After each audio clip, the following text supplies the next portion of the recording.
காசு கொடுத்தா பேசிடுவான்னு சாட்டை துரைமுருகன் சொல்றான். கட்சி மாறுவதுதான் நாஞ்சில் சம்பத்தின் கட்சி மாறவே இல்லை இதுவரைக்கும். இன்னைக்குதான் மாறி இருக்கேன். சார் நீங்க சொல்லுங்க. திமுக மதிமுக கேளுங்க, நான் பிறந்ததே திமுகவில் தம்பி.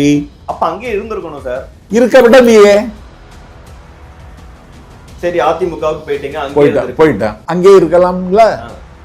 எடப்பாடி தலைமை வருது அம்மா மறைவுக்கு பிறகு. எருமையை ஏத்துக்கிட்டாலும் எடப்பாடி ஏத்துக்கிட மாட்டேன். ஆனா இந்த கட்சி மாறுறதுன்னு ஏத்துக்கிறீங்க? இல்ல. டிவிகேக்கு வந்தது, டிவிகேக்கு வந்தது, கட்சி மாறினது இல்ல. 10 நாளைக்கு முன்னாடி உதயநிதி ஸ்டாலின் அவர்களின் பிறந்த நாள் விழாவுக்கு நீங்க ஒரு ட்வீட் போட்டிருந்தீங்க. இப்போ வரைக்கும் டெலீட் பண்ணாம தான் அதை வச்சிருக்கீங்க. இல்ல, அவருக்கு பிறந்த நாளுக்கு அவருக்கு வாழ்த்து சொல்லணும்னு நான் முடிவெடுத்தேன். அவங்கள அரசியல் எதிரியா வச்சிருக்க கட்சியில போய் 10 நாள்ல ஜாயின் பண்றீங்க. திருக்கோவிலுங்கிற பேரிலேயே ஒரு தொலைக்காட்சி தொடங்குங்க, அந்த பொறுப்பை எனக்கு கொடுங்கன்னு கேட்டேன். நீங்க ஒரு 60 லட்சம் ரூபா தாங்க, என்ன யார்கிட்ட வாங்கியாவது தாங்க. இந்த முத்தமிழ் மகாநாடு இல்லை முருகன் மாநாட்டில் ஒரு நாள் எனக்கு தாங்க. கற்பக்கிரகத்துக்கு முன்னாடி நின்று தாலி கட்டுறதுக்கு கொஞ்சம் உதவி பண்ணுங்கன்னு கேட்டேன். அப்புறம் என்ற சொன்ன வார்த்தை சொல்லிமா, எது ரூலோ அதுதான். இதுல எல்லாமே ஒரு சுயநலம் கலந்துதான் இருக்கு. பொதுநல பார்வையில இருந்து நாஞ்சில் சம்பத் வந்து டிவிகேல ஜாயின் பண்றதுக்கான காரணங்களே இல்லை. சுயநலம் இருக்கணும். சுயநலவாதியா தான் இப்ப நீங்க முடிவு எடுத்திருக்கீங்களா? இல்ல இல்ல இல்ல, நான் தம்பி விஜய்க்காக. டிஎம்கேவும் பிஜேபியும் ஒரு மறைமுக கூட்டணியில இருக்காங்கன்னு சொல்றாரு. உண்மை. திமுக விசஸ் தாவேக்காங்கிற இடம் வரும். அதிமுக இடத்த தாவேக்கா பிடிக்குங்கிறதா அப்படி சொன்னேன். சேஃபுக்காக நான் சொன்னேன். சேஃப்காகவா? இந்த டார்ச்சர் எனக்கு அன்னைக்கே தந்திருப்பாங்க சொல்லி இருந்தா. 5000 ரூபாய் கொடுத்தா நாஞ்சில் சம்பத் அவர்கள் என்ன மாதிரி வேணாலும் மாறி பேசுவாரு. என்ன முதலமைச்சர் வேட்பாளர் ஆக்குறேன்னு சொன்னாங்க. நம்ம மாவட்டத்துக்கும் பெருமை, எனக்கும் பெருமைன்னாரு. போனா பரப்புரை செயலாளர், கேம்பெயின் செக்ரட்டரி இன்னைக்கு சொல்றேன், அவர் முதலமைச்சரை வந்து உட்காருவார்.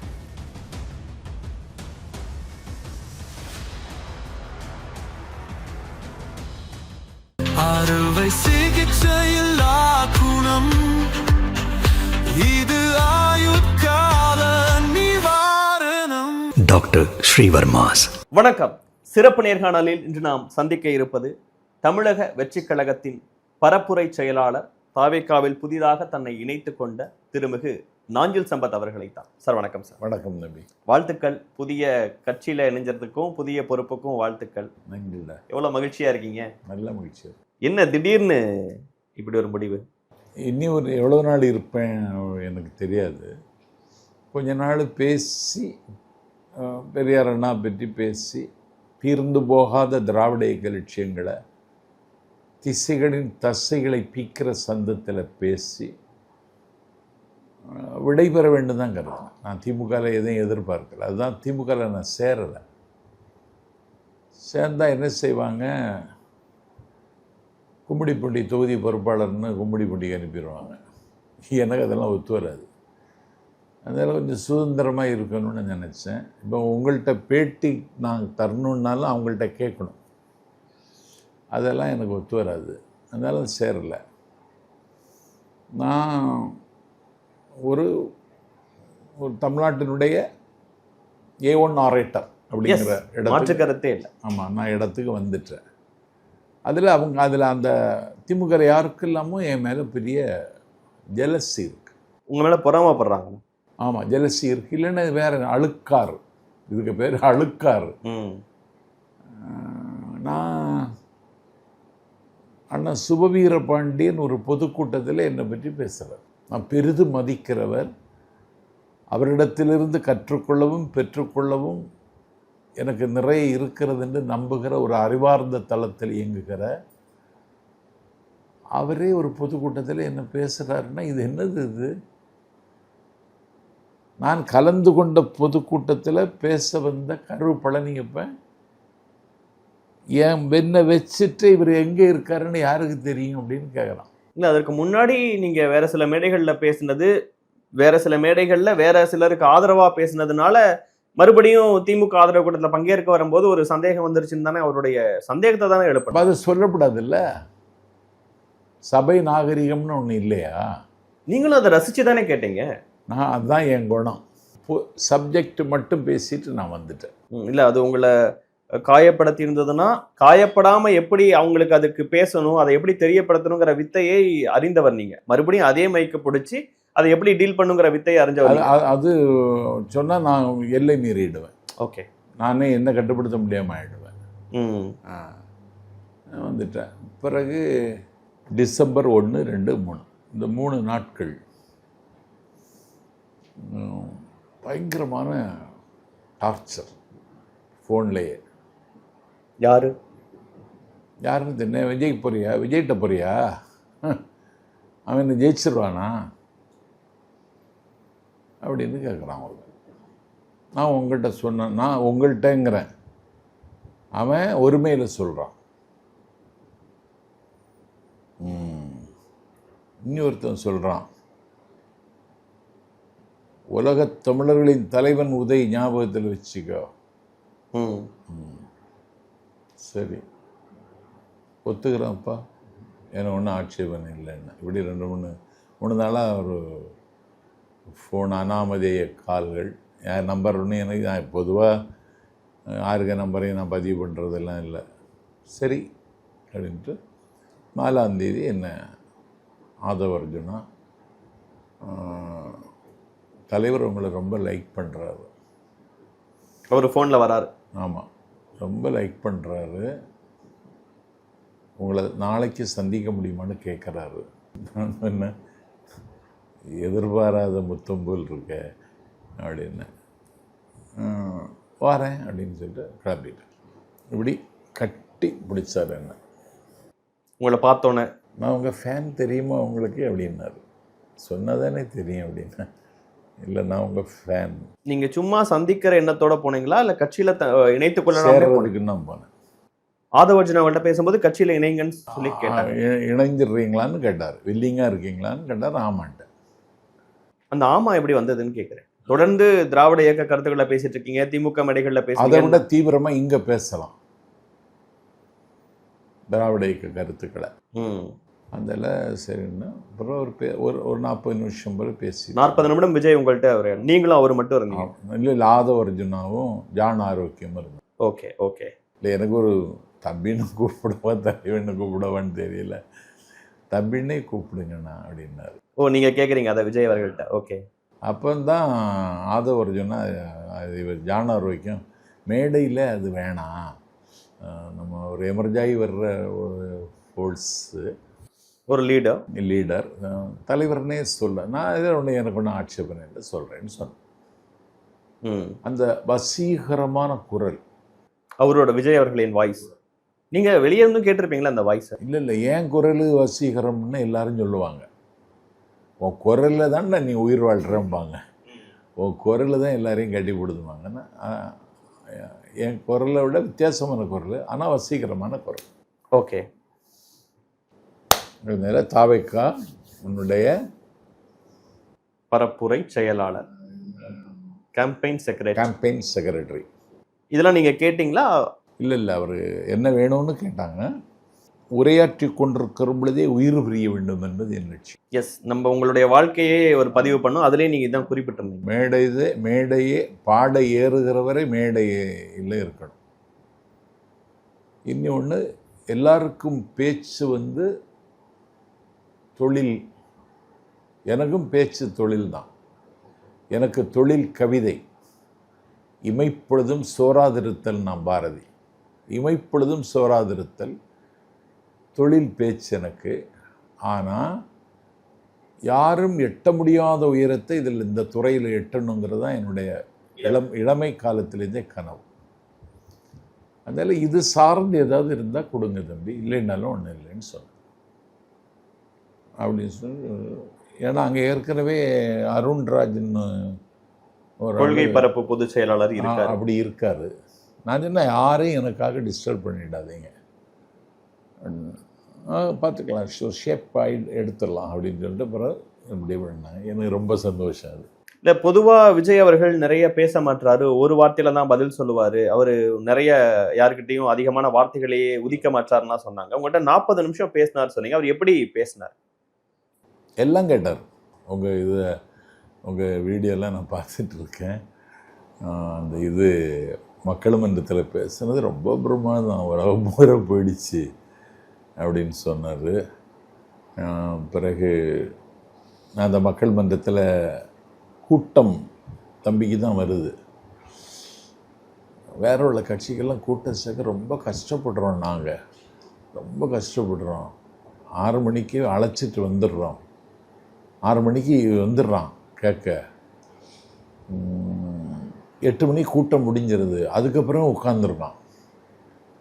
அப்போ இந்த ஒலிபெருக்கி அமைப்பாளர் அவங்களே இது கூட்டம் முடிஞ்சில் ஏன் போய் தொலையாமல் இன்னும் இருக்கீங்கன்னு கேட்குறான்.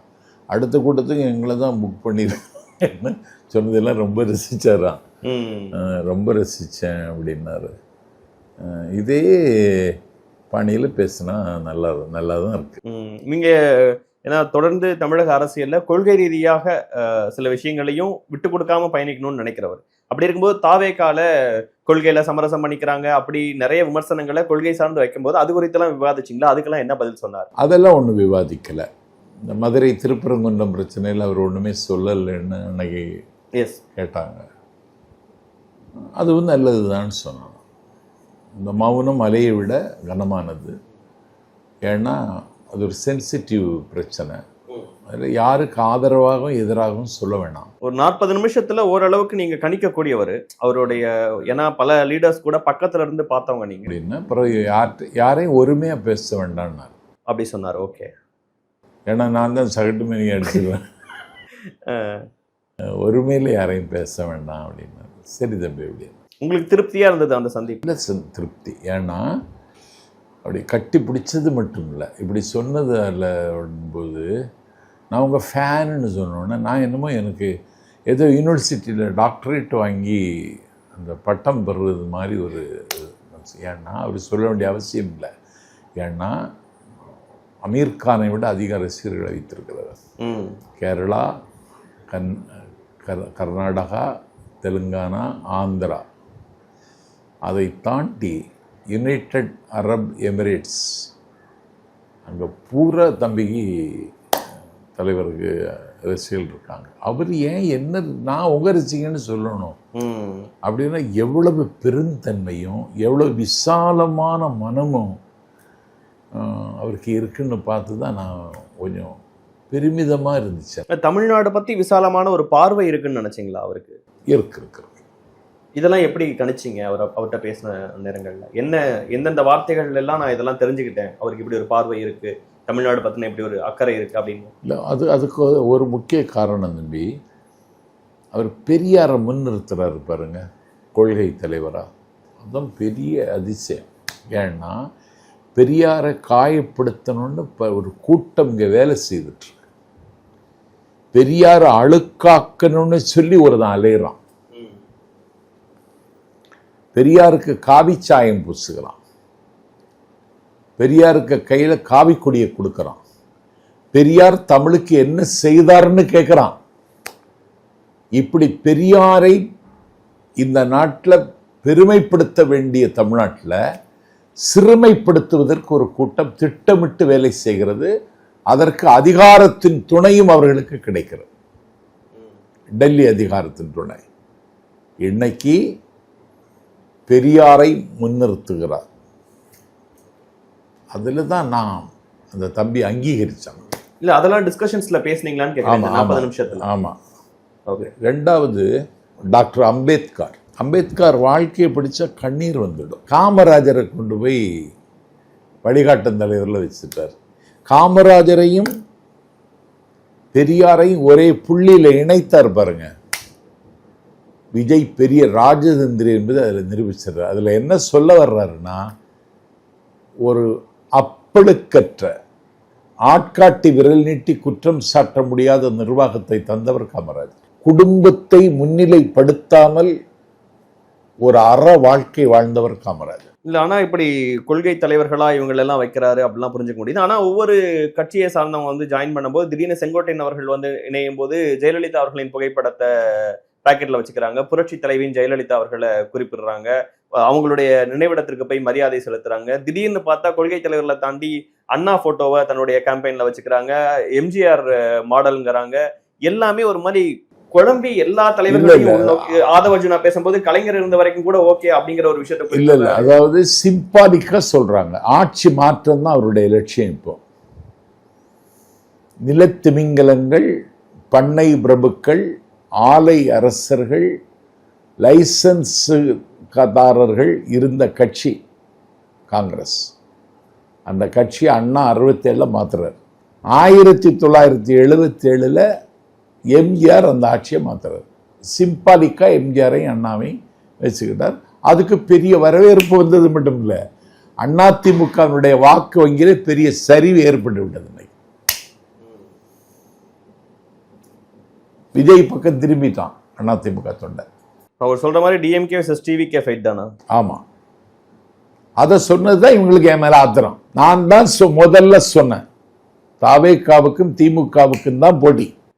ஆனா நீங்க தாவேகா ஆட்சி அமைக்கும்லாம் சொல்ல, திமுக விசஸ் தாவேகாங்கிற இடம் வரும், அதிமுக இடத்த தாவேகா பிடிக்கும்ங்கறத சொன்னேன். அப்படி சொன்னேன். அப்படிதானே இப்பயும் அப்ப நிலைமை? இல்ல, அப்படி ஒரு சேஃபுக்காக நான் சொன்னேன். சேஃப்காகவா? ஆமா. என்ன சார் இது? ஆமா, நான் அப்போ ஒரு நீங்க சொன்ன வார்த்தைகளை தமிழக அரசியலை சரியா கணிச்சு சொல்றாருன்னு நினைச்ச பல பேர் அன்னைக்கு சேஃப்காக ஒண்ணு சொன்னேன்னு சொன்னாங்க. இல்ல இந்த டார்ச்சர் எனக்கு அன்னைக்கே தந்திருப்பாங்க சொல்லி இருந்தா. கேட்டீங்களா? அதனால அதிமுகவை சாய்த்து விட்டு அந்த இடத்துல தம்பி வந்து எதிர்கட்சி தலைவராக உட்கார்ந்துருப்பாருன்னு சொன்னேன். இன்னைக்கு சொல்றேன், அவர் முதலமைச்சராக வந்து உட்காருவார். 10 நாளைக்கு முன்னாடி உதயநிதி ஸ்டாலின் அவர்களின் பிறந்த நாள் விழாவுக்கு நீங்க ஒரு ட்வீட் போட்டிருந்தீங்க. இப்போ வரைக்கும் டெலீட் பண்ணாம தான் அதை வச்சிருக்கீங்க. எதிர்கால முதல்வர், வருங்கால முதல்வர் உதயநிதி அவருக்கு பிறந்த நாளுக்கு நான் போட்டேன். என்ன சார் அது? 10 நாளைக்குள்ள இந்த ஸ்டாண்ட் மாறுறீங்கன்னா? இல்ல, அவருக்கு பிறந்த நாளுக்கு நான் அப்பொழுது அதில் அந்த அந்த அந்த அவர்களுடைய ஆதரிக்கிற நிலைப்பாட்டில் நான் உறுதியாக இருந்தவன். ஆனால் அவங்க என்ன நம்பலை, அதுதான் பிரச்சனை. இந்த கிங் லியர்னு இங்கிலீஷில் ஷேக்ஸ்பியர் ட்ராமா ஒன்று இருக்கு, அதில் பேசுவான், இதயத்தை வாய் வழியாக பிளந்து காட்டினாலும் நம்ப இருக்கிறார்கள் என்று. அந்த ரகம் இவங்க. நீங்க அவங்கள அப்ப போட்ட ட்வீட்ல அந்த மாதிரி ஒரு விஷயம் தான் நடக்க போகுதுங்கிறது உண்மையா, இல்ல இப்ப நீங்க பேசுறது உண்மையாங்கிற சந்தேகம் உங்களை ஃபாலோ பண்ற பல பேருக்கு வராதா? 10 நாளைக்கு முன்னாடி உதயநிதி முதல்வர் ஆவாரு, எதிர்காலம் அவரு அவருக்கு பிறந்த நாளுக்கு அவருக்கு வாழ்த்து சொல்லணும்னு நான் முடிவெடுத்தேன். அவங்கள அரசியல் எதிரியா வச்சிருக்க கட்சியில போய் 10 நாள்ல ஜாயின் பண்றீங்க? நாங்கள் அங்கே அவரை வாழ்த்துக்கள்லாம் நான் நேரடியெல்லாம் போகலை, நான் போக மாட்டேன். அப்படி எதை சொன்னால் அவர் மகிழ்வாரோ அதை போட்டேன். அவர் பார்த்தாரா என்னன்னு எனக்கு தெரியாது. நாங்கள் 28ஆம் தேதி மேடைக்கும் போயிட்டேன். சேகர் பாபண்ணா என்ற 1 மாதத்துக்கு முன்னாடியே வாங்கின தேதி வாங்கிட்டாங்க. அதுக்கு நடுவில் தான் மக்கள் மன்றம் வந்துருச்சு. அதுக்கு முன்னே மக்கள் மன்றம் வந்துச்சு. அப்போ அந்த கூட்டம் நடக்குமான்னு ஒரு டவுட். ஏன்னா நிறைய கூட்டம் ரத்து பண்ணிட்டாங்க. தஞ்சாவூர் மாவட்டத்தில் 5 கூட்டத்தை ரத்து பண்ணிட்டாங்க. அருவி திருவிழாவில் என்னை போடாமல் ஒதுக்கிட்டாங்க. இந்த கூட்டம் நடக்குமான்னு ஒரு டவுட் இருந்துச்சு. என்ன தலைப்புன்னு கேட்டேன். சரியான திசையில் பயணிக்கிறாரா விஜய்? அவரை எதிர்த்து நீங்கள் பேசணும். நாங்கள் இப்போ பாரு, 1 கோடி ரூபாய் தந்த நான் அவரை எதிர்த்து பேச மாட்டேன். அப்படி சொன்னீங்க? சொன்னேன். என்ன ஸ்டாண்ட் எடுக்கிறீங்க நீங்கள் அப்படின்னு கேட்டாங்க. ஸ்டாண்டா சைக்கிளா அதெல்லாம் கிடையாது. 1 கோடி ரூபாய் தந்தாலும் எதிர்த்து பேச மாட்டேன். அப்போ ஆதரித்து பேசுவீங்களா? ஆதரித்து பேசுவதற்கு அம்சங்கள் இருக்கிறதுன்னு. அப்போ வருவீங்களா? ஆதரித்து பேச வருவீங்களா? வர்றேன் அப்படின்னு சொன்னேன். போனேன், போய் பேசுகிறேன். அன்னையிலிருந்து நீங்க தான் விஜய் அவர்களுக்கு பெருசா கொள்கை இல்லை, இதெல்லாம் விஜய் அவர்களுக்கு தெரியாதுன்னு. ஆமா, அது தெரியாதுதான். அந்த விளக்கங்கள் தெரியுமா, அன்னைக்கு நடந்த சம்பவம் தெரியுமா, அதெல்லாம் தெரியாதுதான் அப்படின்னு பேசின கருத்துக்களும் இந்த 10-15 நாட்குள்ளேயே அதே தந்தி டிவில இடும்பாவனம் கார்த்திக் உங்கள்கிட்ட விஜய் அவர்களோட ஸ்டாண்ட் என்ன, வாட்ஸ்அப்பை பத்தி தெரியுமான்னு கேட்டதுக்கு தெரியாதுதான் விஜய்க்கு அது. ஆமா, தெரியாது சொன்னேன். நான் அங்கே பேசினேன். அதுல இருந்து அது ஒரு பெரிய அதிர்வாகி, புயலாகி, பூகம்பகமாகி, இன்னைக்கு என் வீட்டுக்கு வராத நீங்கள் என் வீட்டுக்கு வந்துட்டீங்க. நான் வீட்டுக்கு வரலைனாலும் நீங்கள் இங்கே அலுவலகத்துக்கு வந்துட்டு தானே இருந்தீங்க? வந்துதான் இருந்தேன். ஆமாம். அதனால விஜய் வந்து ஒரு வர்ற தேர்தலில் விஸ்வரூபத்தை காட்டுவார்.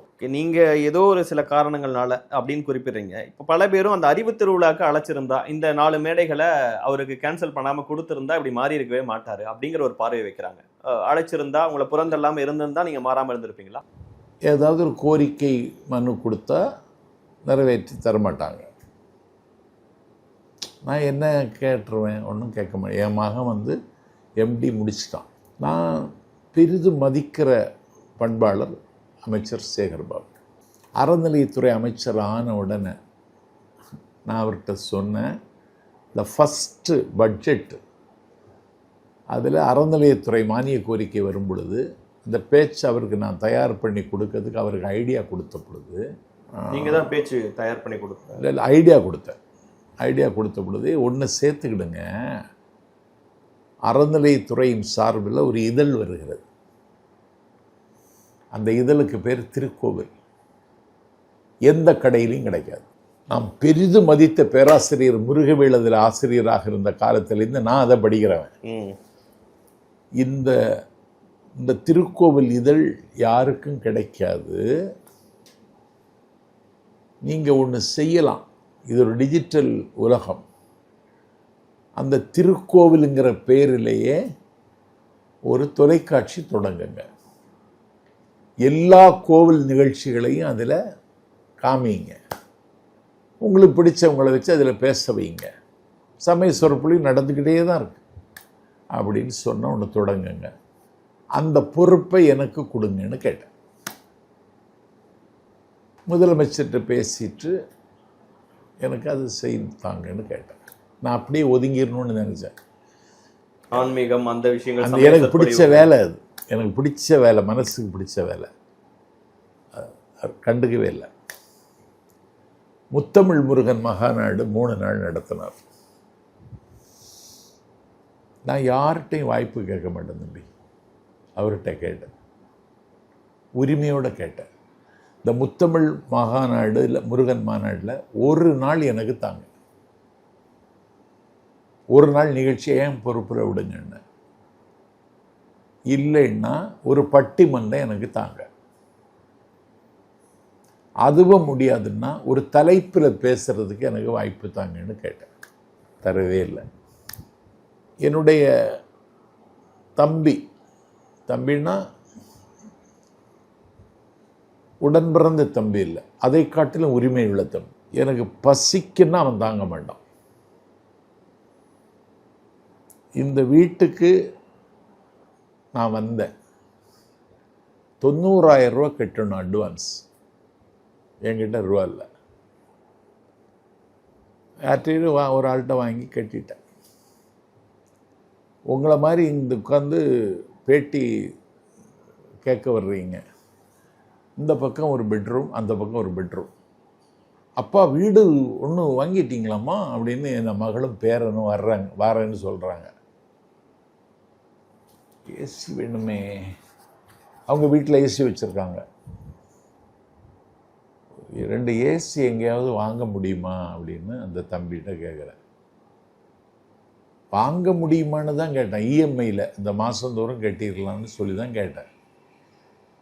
2 மணி நேரத்தில் ஏசியை கொண்டு வந்துட்டோம். அப்படி ஒரு தம்பி. அவனுக்கு மகனுக்கு கல்யாணம். சேகர்பாபுட்ட கேட்குறேன், அந்த கற்பக்கிரகத்துக்கு முன்னாடி நின்று தாலி கட்டுறதுக்கு கொஞ்சம் உதவி பண்ணுங்கன்னு கேட்டேன். அப்புறம் என்கிட்ட சொன்ன வார்த்தை சொல்லிமா, எது ரூலோ அதுதான் அப்படின்னார்.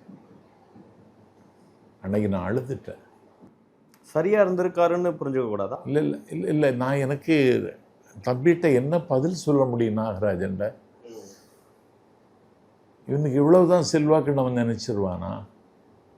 இது கூட பண்ண முடியலன்னா இவன் என்னத்துக்கு இதில் இருக்கான்னு கேட்க மாட்டானா அப்படின்லாம் கவலை. எது ரூலோ அதுதாங்க நடக்கும் அப்படின்னு சொன்னார். நான் அதில் பேசலை. அப்புறம் ஏன் செல்வாக்கை பயன்படுத்தி நான் கோவிலில் நின்று கல்யாணத்தை எல்லாம் முடிச்சுட்டு நாங்கள் வந்தோம். அப்புறம் செய்யலை. நான் சொன்னேன், திருச்செங்கோடு இருக்குல்ல, கண்ணகி அந்த மலையில் ஏறி தான் போனான்னு ஒரு நம்பிக்கை. அர்த்தநாரீஸ்வரர் கோயில். அங்கே கண்ணகி திருவிழா வருஷந்தோறும் நடத்துகிறாங்க. எது ஆளுங்கட்சியோ அவங்க தான் நடத்துறதுக்கு உரிமை. நான் அவர்கிட்ட கேட்டேன், இந்த கண்ணகி விழாவுக்கு அந்த என்ன கூப்பிட சொல்லுங்க. ரொம்ப கவலை. இவர்கிட்டே நம்ம ஒன்றும் பண்ண முடியலைன்னா என்ன அப்படின்னு நினச்சி. அவர் அவ்வளோ நெருக்கமாக இருக்கிறவர். ஆமாம், நெருக்கமாக இருக்கிறவர். மகன் பற்றி சொல்ல வந்தீங்க ஏதோ? மகன் எம்டி முடிச்சுட்டு அவன் ஆன்காலஜி படிக்கணும்னு. புற்றுநோய் தொடர்பான. ஆமாம். ரூபாய் இல்லையே, அதெல்லாம் தேவையா அப்படின்னு அவன்கிட்ட கேட்டேன். இல்லை, அது மெடிசின் வந்தாச்சா உச்சி வரைக்கும் போயிடணும் அப்படின்னு சொன்னான். அப்போ நான் சொன்னேன், ஒரு 1,20,00,000 தேவைப்படும். 60 லட்சம் ரூபா கடன் வாங்கிக்கிறேன்னு சொன்னான். கொடுப்பாங்க அவனுக்கு. உங்கள் பையனே ரெடி பண்ணிக்கிறேன், பேங்க்கு கொடுத்துருவோம். ஓகே ஓகே, நீங்கள் ஒரு 60 லட்ச ரூபா தாங்க, இல்லைன்னா யார்கிட்ட வாங்கியாவது தாங்க. என் மகன் சொல்கிறான், நானே அடைச்சிக்கிட்டேன், அப்பா யார்கிட்டயே வாங்கித்தாங்கன்னு சொல்லி அவர்கிட்ட கேட்டேன். சேகர் பாபு அவர்கள். முதலமைச்சர்கிட்ட வேணாலும் சொல்லி வாங்கித்தாங்கன்னு கேட்டேன். பதில் வரல. இதனால வந்தேன்னு இல்லை. இதெல்லாம் உங்களுக்கு டிஸ்டர்பிங்கான காயமும் வலியும். இந்த நிகழ்வுகளுக்கெல்லாம் பின்னாடி தான் உங்களை மேடைக்கும் அடைக்கிறாரு, தேதி வாங்கி. ஆமாம், வாங்குறாரு. அது ஒரு பக்கம் போய்கிட்டு இருக்கும். ஆனால் நீங்கள் கேட்குற விஷயங்கள் நடைமுறைக்கு வரல. அதனால் ஒரு எந்த மாவட்ட செயலாளரும் என்கிட்ட தேதி வாங்க மாட்டாங்க. ஒரு கூட்டம் நடத்தணும்னா ஃபிட்டஸ்ட்டு ஆள் நான் தான், என்கிட்ட வாங்க மாட்டாங்க.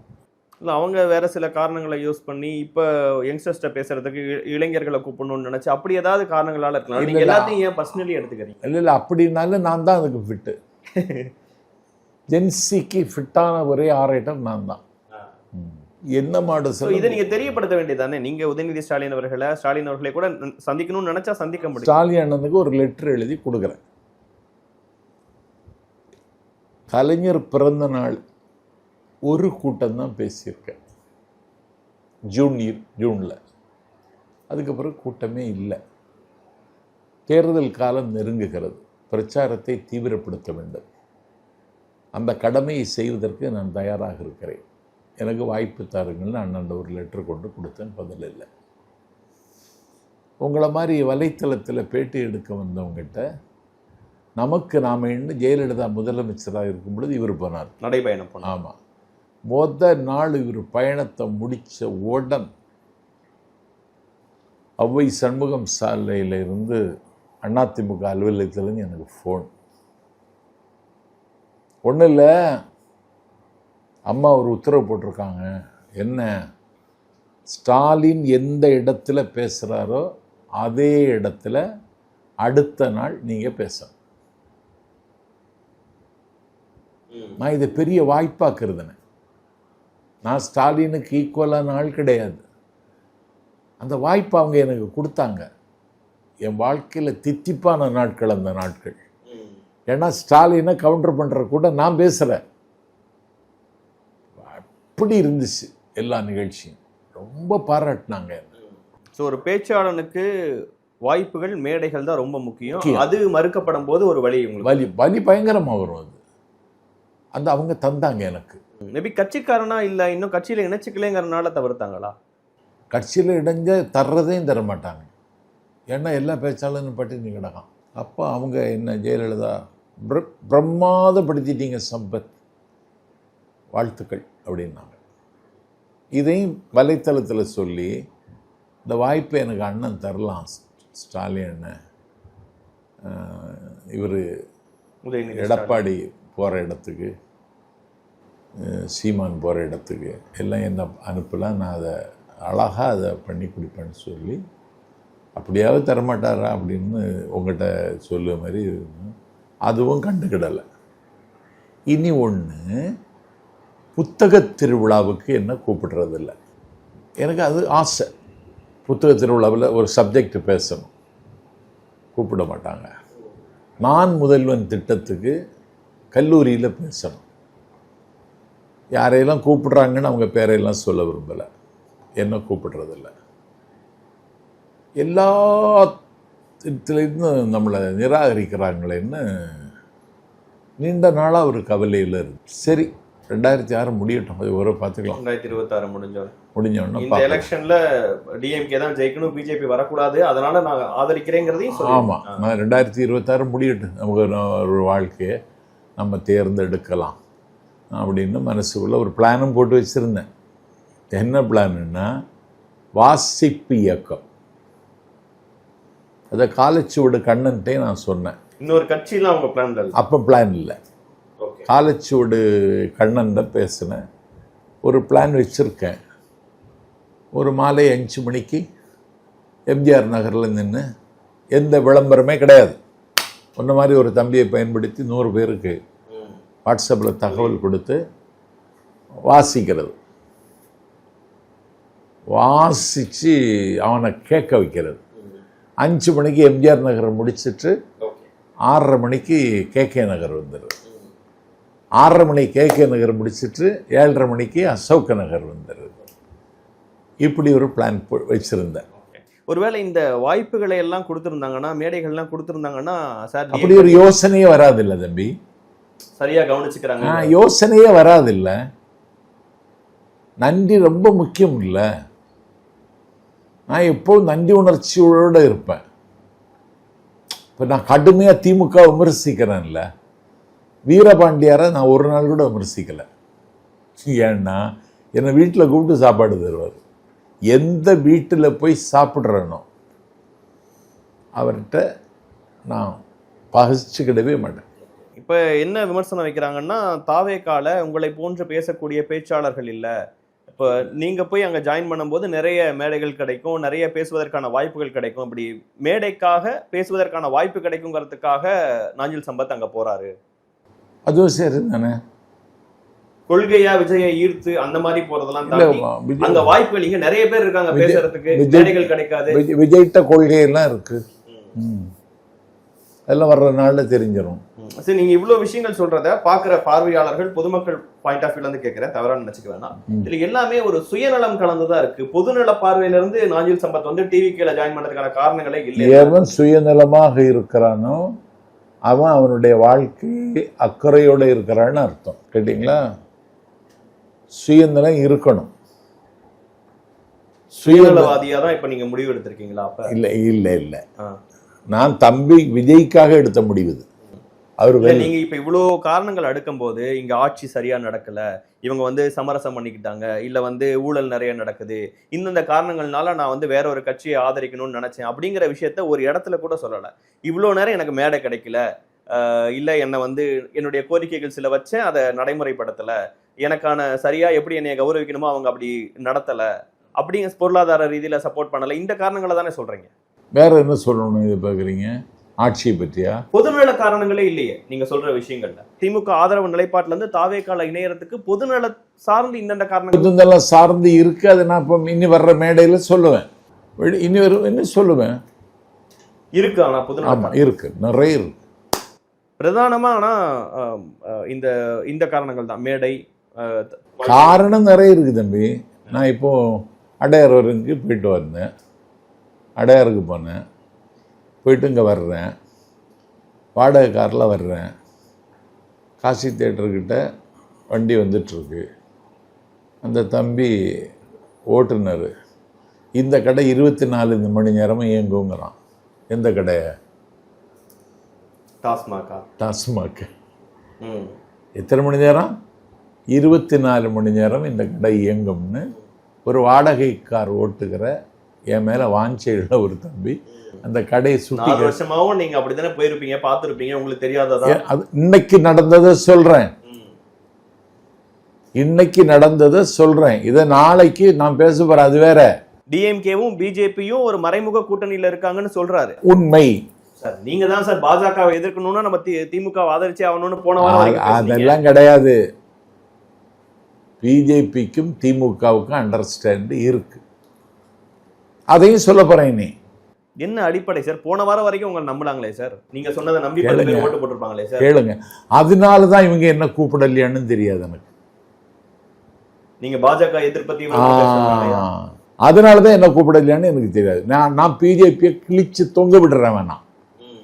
இவனை எல்லாம் கூப்பிடாதீங்கன்னு அதனால தான் சொல்றாங்களான்னு இப்போ பாருங்க, திருப்பரங்குன்றம் இஷ்யூ நடந்துட்டு இருக்கு நம்ம பேசுற நாட்கள்ல. இப்ப யாரு ரொம்ப தீவிரமா திமுக கூட்டணி கட்சிகள் எதிர்க்கிறாங்க, தாவேகா எங்க போனாங்கன்னே தெரியல.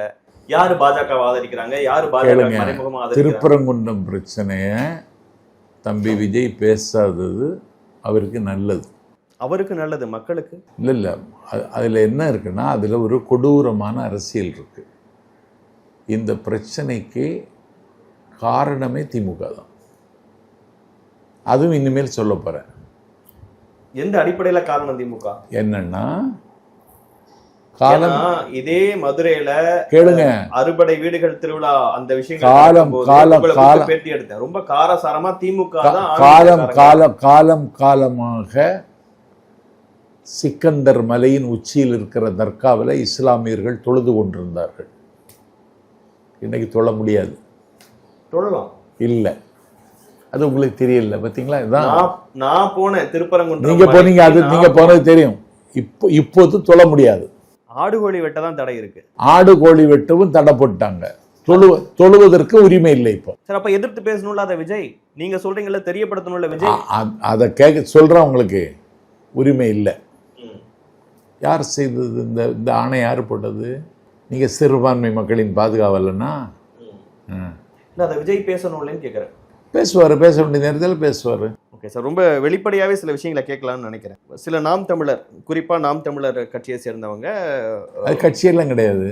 ஏன் கட்சிங்கிறீங்க? அதை கும்பல், அது 8% ஓட்டு வச்சிருக்காங்க, ஒன்று கூட கிடையாது. இப்போ ஓகே, அவங்க ரொம்ப வெளிப்படையாகவே நாஞ்சில் சம்பத் அவர்கள் பொருளாதார காரணங்களுக்காக தான் கட்சி மாறி இருக்கிறாரு.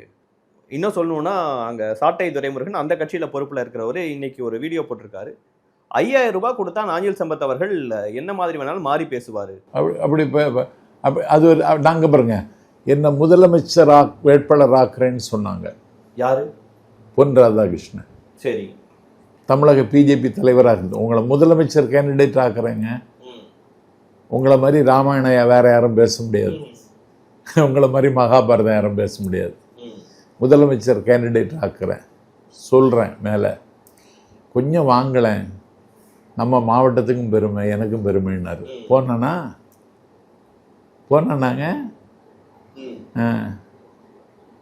சாட்டை மாதிரி வாந்தி எடுக்கிறதுக்கெல்லாம் பதில் சொல்ல முடியாது எனக்கு. அப்படி இருந்தவனா. இதே இடத்துல தாவேகால இருந்து ஒரு நாள் நாஞ்சில் சம்பத் வெளியே வருவாரு. வெளியே வரும்போது விஜய் அவ்வளவு விமர்சிப்பாரு. கேளுங்க, நான் எடப்பாடி பழனிசாமி ஆதரிக்க எனக்கு என்ன இருக்கு? ஆதரிச்சா எனக்கு என்ன? பாதுகாப்பாக வச்சிருக்க மாட்டாங்களா? நான் இருந்த இயக்கம் இயக்கிய இயக்கம். அது நான் பெரிய கிரௌடை கூட்டினது அந்த கட்சியில தான். ஏன் நான் எடப்பாடி ஏற்கல? காசு கொடுத்தா பேசிடுவான்னு சாட்டை துரைமுருகன் சொல்றான். அதெல்லாம் தப்பு. இல்ல, கட்சி மாறுவதுதான் நாஞ்சில் சம்பத். கட்சி மாறவே இல்லை இதுவரைக்கும். இன்னைக்கு தான் மாறி இருக்கேன். சார், நீங்க சொல்லுங்க. திமுக, மதிமுக, கேளுங்க, நான் பிறந்ததே திமுகவில் தம்பி. அப்ப அங்கே இருந்திருக்கணும் சார். இருக்க விடலையே.